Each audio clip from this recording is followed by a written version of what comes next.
Hello বন্ধুরা, লাভ next ডোর নামের একটি নতুন ড্রামা নিয়ে ফিরে এলাম। এই ড্রামার ভিডিও তোমরা ডেসক্রিপশন বক্সে বাকি ভিডিওগুলোর লিঙ্ক তোমরা পেয়ে যাবে। আর নতুন এই সুন্দর দুষ্টু মিষ্টি রোম্যান্টিক চাইল্ডহুড ফ্রেন্ডের গল্পটাকে নিয়ে তৈরি এই ড্রামাটা আশা করি তোমাদের খুবই ভালো লাগবে।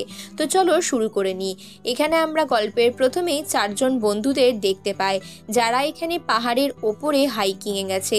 যারা নিজেদের রূপচর্চা, নিজেদের ছেলে মেয়ে এইসব নিয়ে সারাক্ষণ ব্যস্ত থাকে।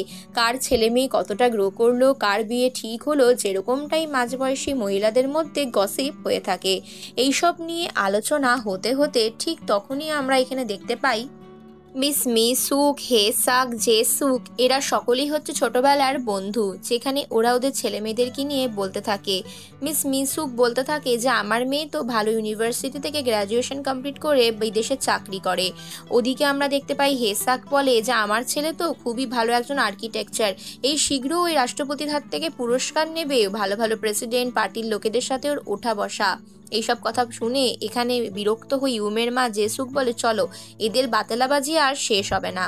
তার পরের সিনে আমরা একটা পার্টির ঘটনা দেখতে পাই, যেখানে আমাদের গল্পের মেন লিড সিউংহোকে দেখতে পাই। এই ছেলেটিই হচ্ছে সিউংহো। সিউংহো এখানে একজন মহিলার সাথে কথা বলছিল। সে বলতে থাকে যে আমি সিনসিয়ারিটির সাথে আমার কাজ তৈরি করার চেষ্টা করছি, আমি কখনোই তোমাকে হতাশ হতে দেব না, এই জায়গা আমি সুন্দরভাবে সাজিয়ে গুছিয়ে দেবো। এটাই হচ্ছে অ্যাকচুয়ালি সিউংহোর কাজও একজন ভালো আর্কিটেকচার।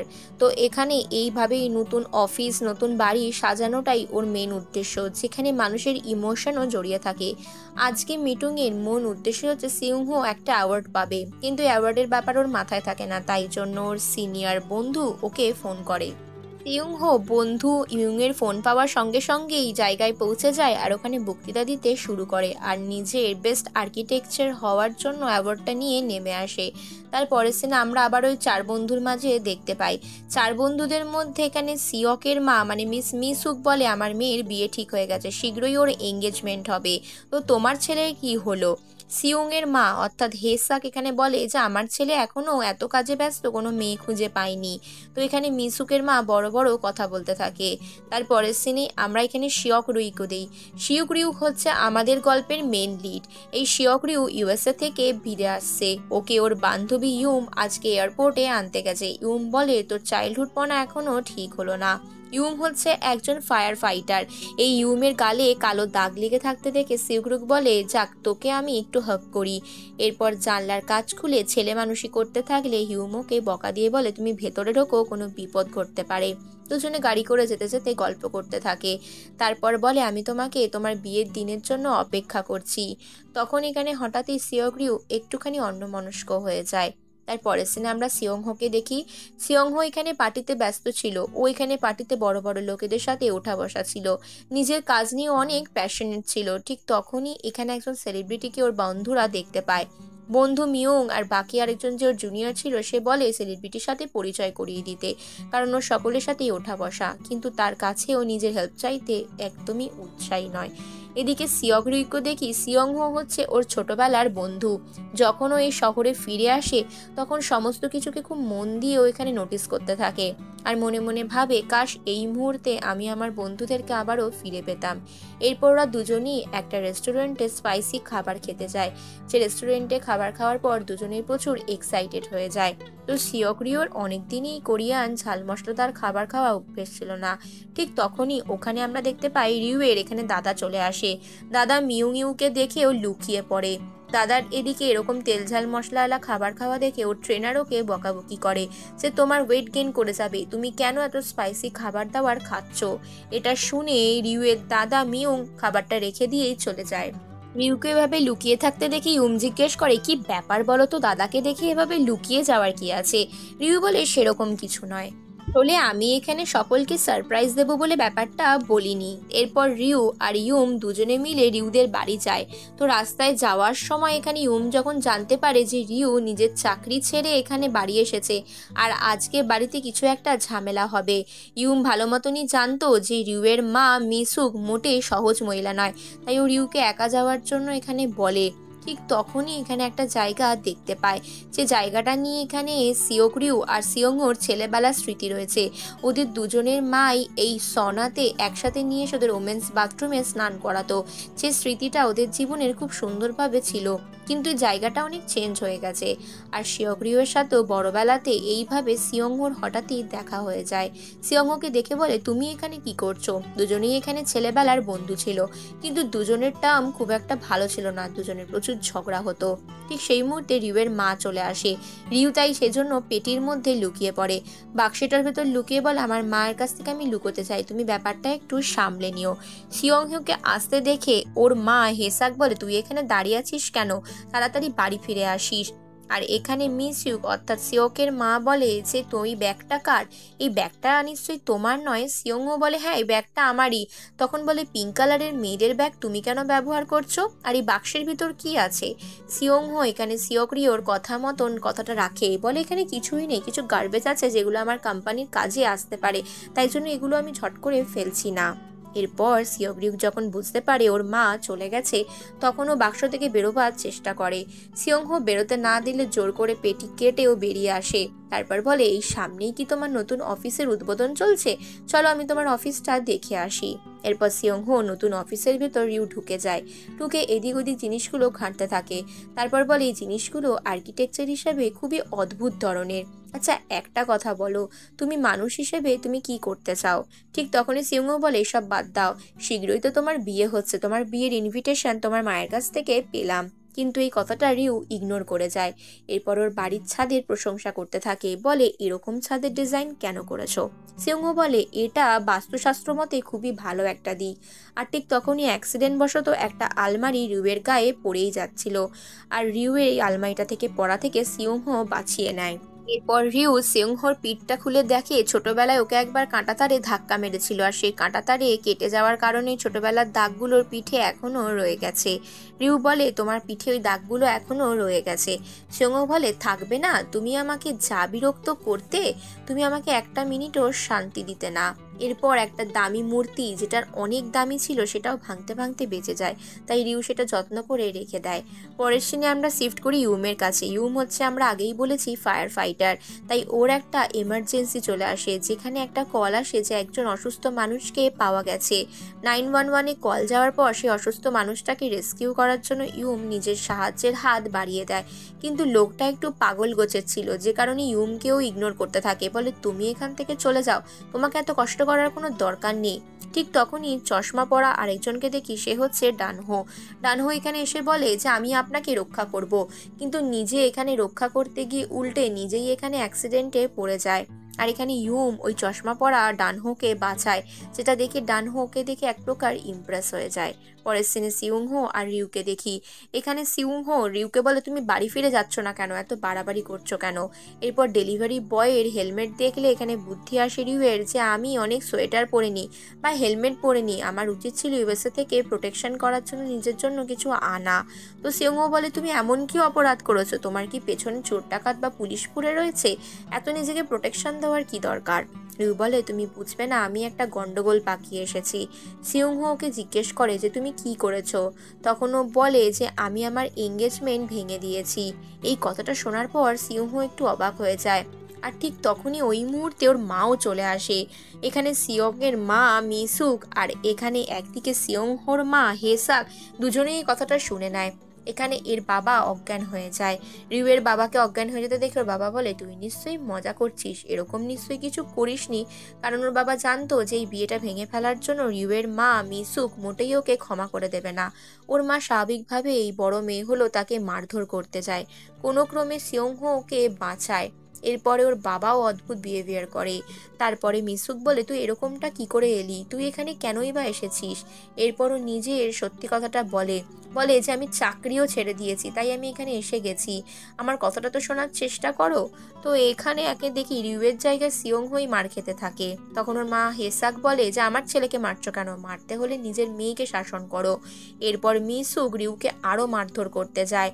তারপরে এখানে রিউ নিজেকে বাঁচাবার জন্য ওই জায়গা থেকে পালাবার চেষ্টা করে। আর ওইখানে সিয়ংহোর কাছেও হেল্প চায়। ওর বাবা ওর পক্ষ নিয়ে ওর মাকে অনেক বোঝাবার চেষ্টা করে, কিন্তু ওর মা কোনো কিছুই শুনতে বা বুঝতে চায় না। এই চাকরি ছেড়ে দেওয়া, বিয়ে ভেঙে দেওয়া, সমস্ত কথা শুনে এদের তো শরীর খারাপ করতে লাগে। বলে, তোদের কি সত্যি মাথা খারাপ হয়ে গেছে রিউ? এত ভালো একটা বিদেশের চাকরি ছেড়ে এখানে তুই এসেছিস কি জন্য? সিয়ংহোর হাত ধরে রিউ ওখান থেকে ছুটে পালিয়ে যায়, যেরকমটা ছেলেবেলায় ও হামেশাই করে থাকতো। স্বাভাবিকভাবেই এখানে রিউয়ের মা মিসুক ওদের পিছু করতে করতে হাঁপিয়ে যায়। একটা সময় পর থামে। রিউ বলে, উফ, আমার প্রচণ্ড গরম লাগছে, এত দৌড়ে এসেছি যে শরীর খারাপ করতে লেগেছে। বলে ওরা দুজনেই পার্কের একটা বেঞ্চের মধ্যে বসে যায়, কারণ রিউ গায়ের মধ্যে অনেকগুলো সোয়েটার পরেছিল। এরপর সিয়ংহোকে বলে যে আমি এইগুলো আগে খুলতে চাই, তুমি এগুলো একটু ধরো।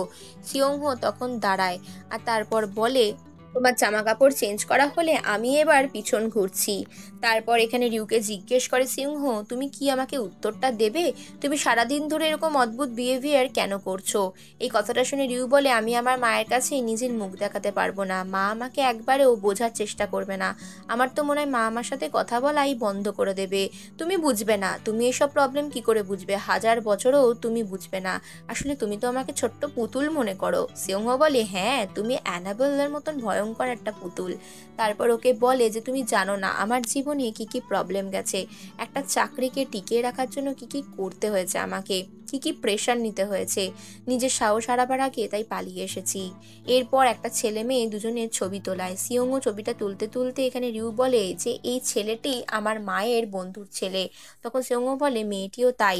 ঠিক তখনই এখানে রিউয়ের দাদা এখানে সিয়ংহোকে ফোন করে জানায় যে মা ঝামেলাঝাটি করবে না, রিউকে যেন বাড়ি ফিরে আসতে বলা হয়। তো সিয়ংহো অনেক বুঝিয়ে সুঝিয়ে রিউকে বাড়ি নিয়ে যাওয়ার জন্য রাজি করায়। এদিকে ইউমের সাথে দেখি আমরা এখানে চশমা পরা ডানহোকে। ডানহোকে বলে, আমি 6 বছরও তোমার মতন কোনো মানুষকে দেখিনি। আর ডানহো বলে, হ্যাঁ, মেডিকেল সেন্টারে এরকম ধরনের কাজ করা কোনো মানুষকেও দেখিনি, যেখানে দেখি ওই পাগল লোকটিকে ট্রিটমেন্ট করে পাঠানো হয়। আর ডানহো এখানে ডায়েরি লিখতো, ডায়েরিতে সমস্ত ঘটনাটাই লিখে রাখে। এরপর সিয়ংহো রিউয়ের বাড়িতে এসে ওর মাকে ডেকে বলে, আন্টি আমরা চলে এসেছি। তো রিউয়ের মা ফাইনালি দরজাটা খোলে। এরপর ওরা দুজনেই বাড়ির ভেতরে যায়। গিয়ে দেখে যে এখানে মিসুক অর্থাৎ রিউয়ের মা মন খারাপ করে বসে আছে।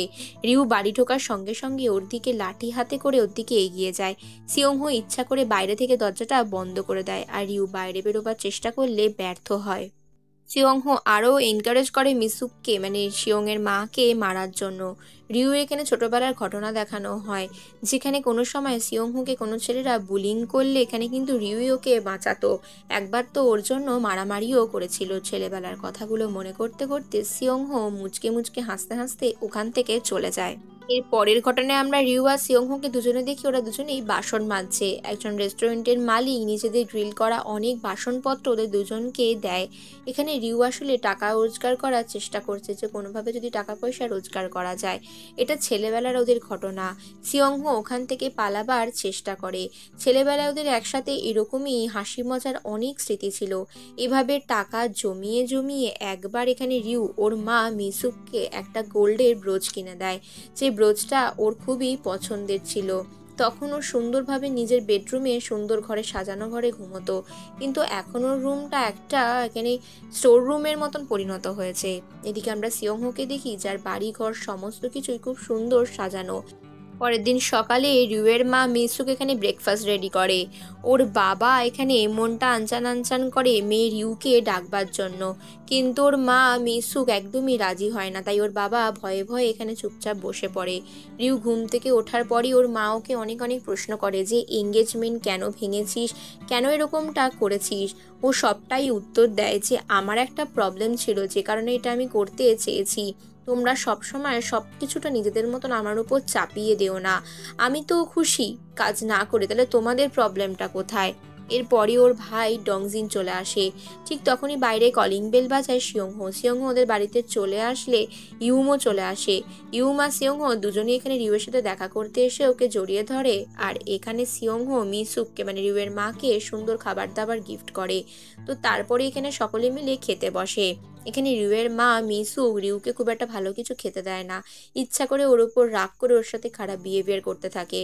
আর এখানে দুই ভাই বোনের মধ্যে টম এন্ড জেরির মতন মারামারিও শুরু হয়ে যায়, যেটা দেখে ওর মা রেগে যায় আর রাগে নিজে ড্রাম বাজাতে শুরু করে। ওনার এই ড্রাম বাজানোর শব্দ শুনে সকলেই বুঝতে পারে যে উনি রাগের চোটে এরকম বিহেভিয়ারটা করছে, যেটা দেখে রিউয়ের মাথা খারাপ হয়ে যায়। এদিকে রিউকে জিজ্ঞেস করে, তুই এখন কি করবি? মা যে তোকে জিজ্ঞেস করছে, তুই আমার বাড়িতেও থাকতে পারিস। তখন ও বলে যে তুই কি যে বলিস আমার মাথায় ঢুকছে না। যাই হোক, আমি তো শুধু এটাই ভাবছি তোর মতন সাহসী মেয়ে এভাবে হার মেনে যাচ্ছে কেন।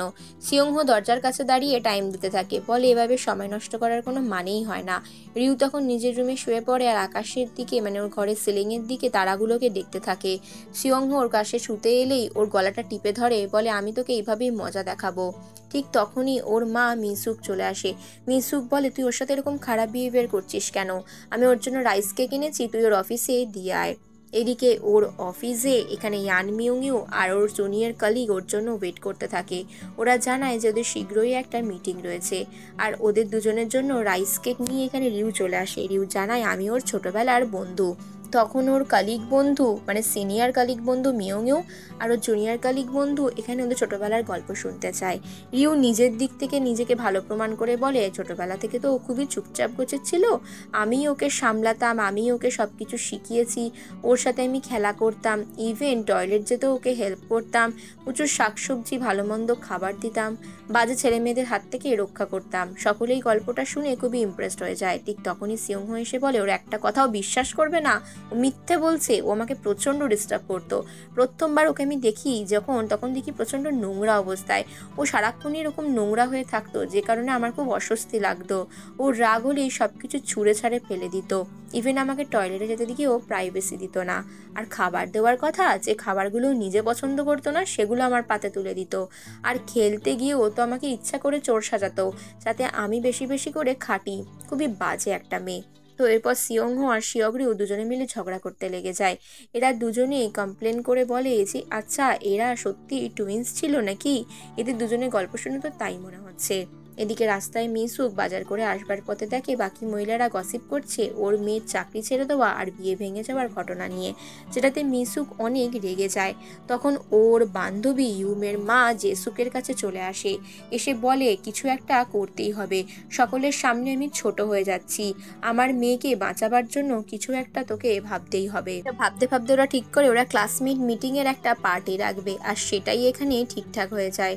পরের সিনে দেখি রিউ মন খারাপ করে ছাদে শুয়ে থাকে আর বলে কোরিয়ার সানসেটের দৃশ্য সত্যিই খুব সুন্দর। তারপরে ও নিজে ছাদের মধ্যে রান্না বান্না শুরু করে দেয় আর নিজে খুব স্কিলের সাথে সাথে সুন্দরভাবে রান্না করতে থাকে। ডিমের পোচটা এমনভাবে উল্টায় যেটা দেখে ওর বান্ধবী ইউম বলে, সত্যিই তুই দারুণ। তো রিউ বলে, নিজেকে সার্ভাইভ করার জন্য বিদেশে থাকাকালীন রান্না বান্না শিখেছি। এদিকে ওর মা মিসুক রাগে গজগজ করতে থাকে। তখন ও বলে, তুমি কি সিওগরিউকে কিছুই বলবে না? আচ্ছা ও তো আমাদের মেয়ে, তুমি ব্যাপারটাকে নিয়ে বেশি ইগনোর করছো কেন? ওকে তোমার কিছু বলা উচিত। ওর বাবা বলে, নিশ্চয়ই কোনো একটা কারণ তো রয়েছে যখন ও এঙ্গেজমেন্ট ভেঙে দিয়েছে। এরপরই তখন ওখানে আমরা সিয়ংহোকে আসতে দেখি। ইউম বলে, তোমরা গল্প করো, কিছু একটা গলাবে যাবার মতন ড্রিঙ্ক আমি নিয়ে আসছি। এরপর সিয়ংহো আর রিউ দুজনে গল্প করতে থাকে। তারপরে আমরা এখানে ফ্ল্যাশব্যাকে দেখি সিয়ংহোর জীবনেও একটা চাপ রয়েছে, ওর একটা আর্জেন্ট কাজ রয়েছে, আর যার জন্য ও একটা বড় রিস্কও নিয়েছে। এটার জন্য একটু চিন্তায় থাকে। রিউকে বলে, দাও আমি তোমায় রান্নায় হেল্প করি। রিউ বলে, কোনো দরকার নেই, তুমি আমার প্রাইডকে অকারণে ধ্বংস করো না। তখন এখানে যখন রিউ বলে, তোমার মুখটা এরকম লাগছে কেন, কোনো কিছু নিয়ে কি চিন্তায় আছো? সিয়ংহো উল্টে ওকে জিজ্ঞেস করে, সেরকম কিছু নয়, তুমি বলো তোমার কি খবর। এরপর ওরা দুজনে এখানে আবারও কুস্তি লড়তে থাকে। যখনই সময় পায় রিউ সুযোগ পেলে সিয়ংহোর গলা টিপে ধরে। এদিকে আমরা দেখি মিসুক রিউয়ের মা ভয়ে ভয়ে বাকিদেরকে ফোন লাগায়। উনি বুঝতে পারে না এখানে কি হতে চলেছে এই পার্টিতে, কিন্তু নিজের মেয়ে আর নিজের ইমেজ বাঁচাবার জন্য ওনাকে এটা করতেই হবে। তো এখানে রিউ যখন বলে, আমি চাকরি বাকরি থেকে বিরক্ত হয়ে গেছি, ওর মা প্রচুর রেগে যায়, বলে তুই এরকমটা করিস না, তুই কেন করলি, চাকরি ছেড়ে দিলি, আমার তো মাথায় ঢুকছে না। এদিকে সিয়ংহো অফিসে নিজের সিনিয়র কলিগ বন্ধু মিয়ংওর সাথে কথা বলতে বলতে জানতে পারে এই ক্লায়েন্টের এই কাজটা করতে না পারলে ওদের অনেকটা লোকসান হয়ে যাবে, ইভেন কোম্পানি বন্ধ হয়ে যেতে পারে। ঠিক তখনই আমরা চশমা পরা ডানহোকে দেখতে পাই, যে এখানে একজন বয়স্ক ঠেলাগাড়ি টানা একজন মহিলাকে হেল্প করছিল। ডানহোকে এখানে হেল্প করতে দেখে সিয়ংহো চলে আসে। ওরা দুজনে মিলেই এই ঝুপড়ি থেকে মাল কুড়ানো মহিলাটিকে হেল্প করে, দুজনে গাড়ি টেনে নিয়ে যায়। এদিকে ওদের সিনিয়র কালিগ বন্ধু মিয়ংও ওদের জন্য অপেক্ষা করতে থাকে। দুজনে কাজ সেরে ফিরে আসে। ডানহো এখানে সিয়ংহোর কোম্পানিতেই আসে একটা কাজের জন্য। এদিকে রিউকে দেখে অন্যমনস্কভাবেও বাসে চড়তে থাকে, আর ফ্ল্যাশব্যাকে দেখানো হয় কোম্পানিতে কাজ করতে করতেও বোর হয়ে গেছে, জীবনে আনন্দ খুশি বলে কিছু ছিল না। অনেকবার চেষ্টা করেছে ওর সকলকে ফোন করে সবটা বলার, কিন্তু নিজের কষ্ট নিজের মনেই চেপে রাখতে হয়েছিল। আসলে দেখেছিল পার্টিতে নিজের এঙ্গেজমেন্ট হওয়া ফিয়ান্সে অন্য একটা মেয়ের সাথে কিস করছে। এই ঘটনাটাও কি করে ভুলে যায়, আর তারপরে ও বিয়ে ভাঙতেও বাধ্য হয়। একই বাসে ওঠা আর নামা করতে থাকে বারবার করে। ও বুঝতে পারে না ও কি করবে। এখানে ওদের আর্কিটেকচারের কাজের ব্যাপারে এই ডানহো আর এখানে মিয়ংইওর সাথে আলোচনা হতে থাকে। ওরা বলতে থাকে ওপেন ফার্ম হয়তো ভালো, নিজের কাজ শুরু করাটা ভালো। তখন এখানে সিয়ংহো বলে, হ্যাঁ আমি নিজের কাজ সম্পর্কে প্রচণ্ড ওয়াকিবহুল, দেখা যাক কতদূর কি হয়। এরপর সিয়ংহোর মা হেসাককে দেখি ওর বাবা এসে বলে যে তুমি ছেলেটাকে ফুল পাঠিয়েছো, আমি পরশু দিনের আগের দিন ফুল আর উইশ করে দিয়েছি, তো তুমি ফ্রি হলে আমাকে জানিও। আসলে সিয়ংহোর মা বাবা খুব একটা বেশি কথাবার্তা হয় না। এদিকে রিউকে দেখি ও একটা গাছের টব নিয়ে বাইরে বেরিয়ে আসে সেটা ফেলবার জন্য, আর ওর হাত থেকে এই গাছটা বলে সিয়ংহো নিয়ে বলে, তুমি এটা ফেলে দিচ্ছ কেন, তুমি কি খুব ব্যস্ত আছো, তাড়াহুড়ো করছো মনে হচ্ছে। রিউ বেশি কিছু উত্তর না দিয়ে ওর হাতে এই গাছের টবটা ধরিয়ে দিয়ে চলে যায়। পরের দিন সকাল হতেই মিসুক রিউয়ের মাকে দেখি এখানে ওই পার্টিতে যাওয়ার জন্য প্রিপেয়ার হতে থাকে, আর ওই হোয়াইট পার্লের ওই ব্রোচটা খুঁজতে থাকে। কিন্তু রিউয়ের দেওয়া সেই ব্রোচটা ওর মা মিসুক কিছুতেই খুঁজে পায় না। এখানে রিউ সমেত ওর মাও অনেকবার ওই ব্রোচটাকে খোঁজবার চেষ্টা করে, কিন্তু কিছুতেই কিছু হয় না। এদিকে স্কুলের বন্ধুদের রিউনিট হওয়ার ওই পার্টিটা সুন্দরভাবে আয়োজিত হয়, যেখানে ওদের ছেলেপুলেরাও ছিল। কে কীরকম লাইফে সুন্দরভাবে প্রতিষ্ঠিত হয়েছে, অ্যাকচুয়ালি এটা শো আপ করার জায়গা, যেখানে সিয়ংহোকে নিয়ে সকলে অ্যাপ্রিসিয়েশন করতে থাকে। আর এখানে অদ্ভুতভাবে রিউয়ের জন্য মিসুকের খুবই খারাপ লাগে। সকলে গুজগুজ করে বলতে থাকে যে রিউয়ের বিয়ে ভেঙে গেছে, এমনকি ও চাকরি অবধি ছেড়ে দিয়েছে। ওর মা মিসুক মিথ্যা করে বলে যে না, ও চাকরি ছেড়ে দেয়নি, এটা হয়তো একটা বাজে কথা। তারপর উনি আরও ড্রিঙ্ক করতে থাকে। তারপরের সিনে সিয়ংহোকে দেখি, সিয়ংহোর কাছে একটা ইম্পর্টেন্ট ফোন আসে। ওর বাবা ফোন করে বলে, তুই চিন্তা করিস না, সব ঠিক হয়ে যাবে। এদিকে মিসুক শিওর মা বাথরুমে বসে বসে শুনতে পায় বাকিরা আলোচনা করছে যে যেমন মা তার তেমন মেয়ে, যখন তখন বিয়ে ভেঙে দেয়, সম্পর্ক থেকে বেরিয়ে দেয়। এরপরে আমরা সিয়ংহোকে দেখি ও ওই পার্টিতে চলে আসে। তো রিউ এখানে পার্টিতে চলে আসার পর রিউকে দেখে সিয়ংহো অবাক হয়ে যায়। রিউকে বলে, তুমি এখানে কখন এলে? রিউ যে এখানে আসুক সেটা ওর মা মিসুক চাইনি, তাই জন্য বলে তুই এখান থেকে তাড়াতাড়ি চলে যা। কিন্তু ঠিক তখনই ওনার বান্ধবীরা চলে আসে আর বলে, এটা বুঝি তোমার মেয়ে? তো অনেক বড় হয়ে গেছে, দেখতে অনেক সুন্দর, তো বাইরে চাকরি করে শুনেছিলাম। তো মিসুক এখানে মিথ্যে করে বলে, হ্যাঁ করতো, কিন্তু এরপরে বড় কোম্পানিতে জব নেওয়ার জন্য ওই চাকরিটাও ছেড়ে দিয়েছে, আর এরপরও বিয়েও করবে। এই মিথ্যে কথাগুলো শুনে রিউ রেগে নিজের বাড়িতে চলে আসে। ওর মা ওর উপর অনেক বকাবকি করতে থাকে। রিউয়ের মা মিসুক বলে যে তুমি এখান থেকে বেরিয়ে যাও, তোমাকে চাকরি করতেই হবে, আর বিয়ে তুমি করো না করো, তোমার এখানে থাকা চলবে না, বলে ওর ব্যাগপত্র নিয়ে নিচে ছুঁড়ে ফেলে দেয়। রিউ এটাতে প্রচুর মনে দুঃখ পায়, বলে আমার জীবনটাই কেন এরকম, তুমি আমার সাথে এরকম বিহেভিয়ার করছো কেন? চাকরি ছেড়ে দিয়েছি, এমন কোনো তো অপরাধ করিনি, এমন করছো, আমি বিশাল বড় অপরাধ করে বাড়িতে ফিরে এসেছি। ওর মায়েরও খারাপ লাগে, কিন্তু ওর মা ও নিজের মেয়ের সামনে এটাই প্রিটেন্ড করে যে তুমি একটা অন্যায় কাজ করে এসেছো চাকরি ছেড়ে দিয়ে।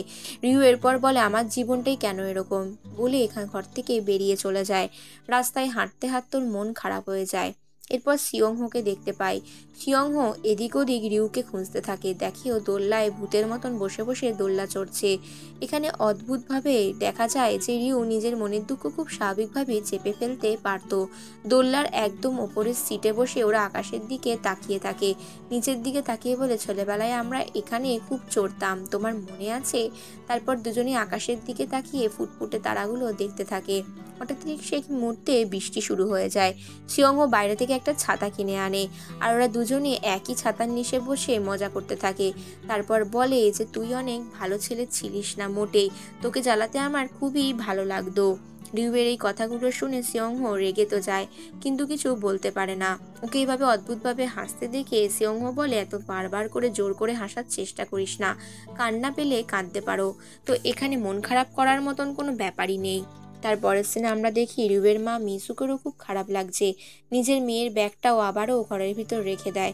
ঘরের দিকে তাকিয়ে দেখে সত্যি রিউয়ের ঘরটা একটা স্টোর রুমে পরিণত হয়েছে। তখনই ওইখান থেকেই ওর মায়ের ওই সুন্দর ব্রোচটা উনি খুঁজে পায়। তো মিসুক ওই ব্রোচটা নিয়ে নিজের বুকে আটকে দেয়, আর তখন বলে, আমাকে পারলে ক্ষমা করে দিস, আসলে আমিও নিজের জায়গায় প্রচণ্ড এক্সস্টেড বা ফ্রাস্ট্রেটেড হয়ে গেছি। তার পরের সিনে মিসুককে দেখে উনি কান্না করতে করতে চোখ বন্ধ করে নেয়। সিয়ংহো ওকে অনেক করে বোঝাবার চেষ্টা করে যে সব কিছু ভুলে যাও, সব কিছু একদিন হয়তো ঠিকঠাক হয়ে যাবে। রিউ বলে, কি জানে আমার মায়ের বয়সে গিয়ে কি আমি মায়ের মতন হয়ে যাব? আমার মায়ের উপর খুব রাগ হচ্ছে। সিয়ংহো বলে, সেটাই স্বাভাবিক। তো ঠিক সেই মুহূর্তে আকাশ থেকে তারা খসে পড়তে শুরু করে, আর সঙ্গে সঙ্গে রিউ এখানে উইশ চাইতে লাগে, আর ওকে দেখে সিয়ংহো এখানে উইশ চাইতে লাগে। তখন ও বলে যে, চলো, তুমি প্রচুর ঝামেলাদার একটা ছেলে ছিলে, এখন দেখছি অনেক শান্ত হয়ে গেছো। এরপর দোল্লা থেকে নামার পর রিউ জানতে পারে সিয়ংহো একজনের কাছ থেকে টাকা পায়, কিন্তু সে টাকাটা দিতে চাইছে না। তাই সিয়ংহোকে বলে, তুমি আমাকে নিয়ে চলো, আমি তোমার টাকা পেতে হেল্প করব। তখনও বলে, এটা 1 টাকা 2 টাকা নয়, অনেকগুলো টাকার ব্যাপার। এদিকে মিসুক ওর মা সকালে উঠে দেখে রিউ তখনও রাত্রিরে বাড়ি ফেরেনি। আর এদিকে সিয়ংহোর ব্যাপারে মিয়ংইও ওর সিনিয়র কলিগরা আর জুনিয়র কলিগরাও কথা বলতে থাকে। পরের দিন সকালে রিউ বাড়ি ফিরে আসে, কটকট করে নিজের রুমে চলে যায়। রুমে গিয়েই তো অবাক হয়ে যায় যে ওর রুমটাকে সুন্দরভাবে সাজিয়ে দেওয়া হয়েছে। এটা দেখেও ভয়ে চিৎকার করতে থাকে আর ওর মাকে জিজ্ঞেস করে। আসলে পরের দিন আগের দিন দুপুরে আমরা দেখতে পাই সিয়ংহোকে ফোন করে এখানে রিউয়ের মা সবটা বলেছিল। মিসুক বলেছিল আমার মেয়ের ঘরটা সুন্দরভাবে সাজিয়ে দিতে হবে, আর কোথায় কোন জিনিস থাকবে সেগুলোও দেখিয়ে দেওয়া হয়। ঠিক সেইভাবে মানে অ্যাকচুয়ালি সিয়ংহোর নির্দেশ মতন ঘরটা সাজিয়ে দেওয়া হয়, আর ওর মা ওকে যত্ন করে খেতেও দেয়, আর বুকের মধ্যে ওই ব্রোচটাও লাগিয়ে রাখে। যে ব্রোচটাকে দেখে রিউ মুচকে মুচকে হাসতে থাকে, ভাবে মা বাবারা তো এরকমই হয়। তারপরে ওর দাদাও চলে আসে, ডংজিন, সকলে মিলে একসাথে এখানে ব্রেকফাস্ট করতে থাকে, আর ফ্যামিলি এখানে একটা খুব সুন্দর মুহূর্তের সৃষ্টি হয়। রিউ তো এটাই চেয়েছিল, জীবনে একটু শান্তির ঘুম। নিজের রুমে গিয়েও চুপচাপ চোখ বন্ধ করে শুয়ে পড়ে। ঠিক তখনই আকাশের দিকে তাকিয়েও দেখে ছাদটা এখানে সিলিংটা জ্বলজ্বল করছে, ঠিক যেরকমটাও ছোটবেলায় করবার চেষ্টা করতো। একবার এখানে সিলিংয়ে স্টিকার লাগাতে গিয়ে তো পা পিছলে পড়েই যাচ্ছিল। সেখানে সিয়ংহো আগের দিন রাত্রিরে ওর জন্য এভাবে যত্ন করে সবটা সাজিয়ে গুছিয়ে রেখেছে। সিয়ংহো ফোনে বলে, তুমি একবার জানলার সামনে এসো, তোমার সাথে কথা আছে। রিউ বিরক্ত হয়ে বলে, জানলার কাছে? উফ, জানলায় আমার খুব গরম লাগছে। জানলা খুলেই ও এখানে সিয়ংহোকে দেখতে পায়, বলে, তুমি এখানে কি করছো? সিয়ংহো বলে, আমি ভাবলাম তোমার পাশের বাড়িতে শিফট করি, এবার থেকে আমি এখানেই থাকবো, আমাদের প্রায়শই দেখা হবে। এদিকে ফ্ল্যাশব্যাকে দেখানো হয় যে রিউ একবার পড়ে গেলে তখন সিয়ংহোকে চেপে ধরে, আর দুজনের মধ্যে রোম্যান্টিক একটা মুহূর্তের সৃষ্টি হয়ে যায়। আর এরই মাধ্যমে দুজন দুজনের দিকে হাঁ করে চেয়ে থাকে, আর এই পর্বও কিন্তু শেষ হয়।